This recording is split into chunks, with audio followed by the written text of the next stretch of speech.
हमारे साथ है खुर्रम दस्तगीर खान पाकिस्तान मुस्लिम लीग नवाज से, डॉक्टर यास्मीन राशिद पाकिस्तान तहरीक इंसाफ से और इम्तियाज़ शेख साहब हैं पीपल्स पार्टी से। खुर्रम दस्तगीर से आगाज़ करते हैं। खुर्रम साहब, आप फरमाइएगा कि ये पोलिटिकल री इंजीनियरिंग है, ISI के नुमाइंदे के बैठने के ऊपर इतराज़ है, या केसेस का प्रेशर है जिसकी वजह से ये रद्दमल है? क्या चीज़ है असल में?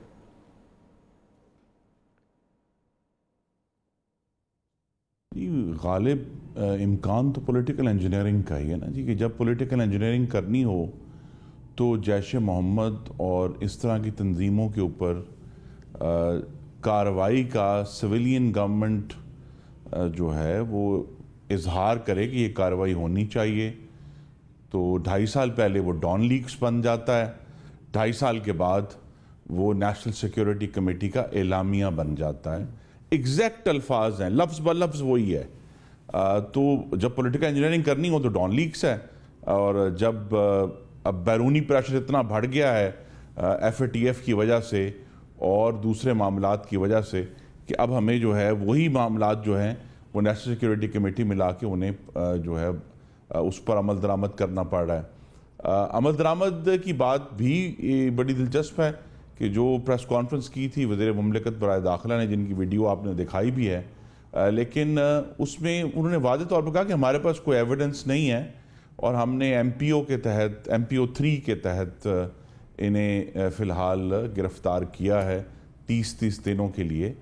तो ये अभी कोई संजीदगी जिस लेवल की हम समझ रहे थे कि इनकी प्रोसिक्यूशन होगी, वो भी अभी कोई एविडेंस के बगैर है हुकूमत, और वो कहते हैं जी हमारे पास तो कोई चीज़ ही नहीं है इनको गिरफ्तार करने के लिए। क्या आपके पास एविडेंस थी खुर्रम साहब? जो मामला ये सारा है, थोड़ा सा खोल लें अगर इस बहस को, क्या आपके पास एविडेंस थी और आप नहीं कर पाए? एविडेंस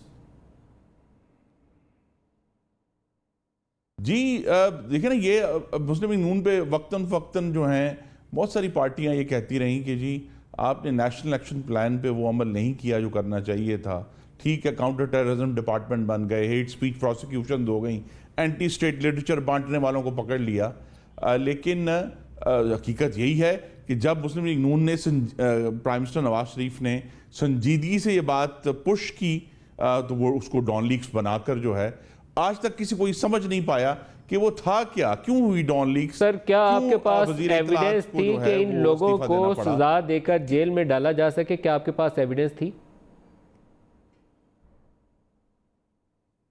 जी वो इशू वहीं से रेज होता ना जी, कि जब आपको बैनुल-अक़वामी तौर पर प्रेशर आता है कि ये ऐसे लोग हैं जिन्होंने दूसरे ममालिक में कार्रवाई की है, तो उसका एक पूरा मैकेनिज़्म जो है पाकिस्तान के कानून में मौजूद है, जिसको जब तक पूरी तरह आप फायर अप नहीं करेंगे, कवानीन को पूरा इस्तेमाल नहीं करेंगे, तो इनको आप प्रोसिक्यूट नहीं कर सकते। क्योंकि प्राइमा फेश आए, अगर पाकिस्तान के अंदर कोई एक्टिविटी नहीं हुई तो फिर किस तरह जो है वो आप उसको प्रोसिक्यूट कर सकते हैं।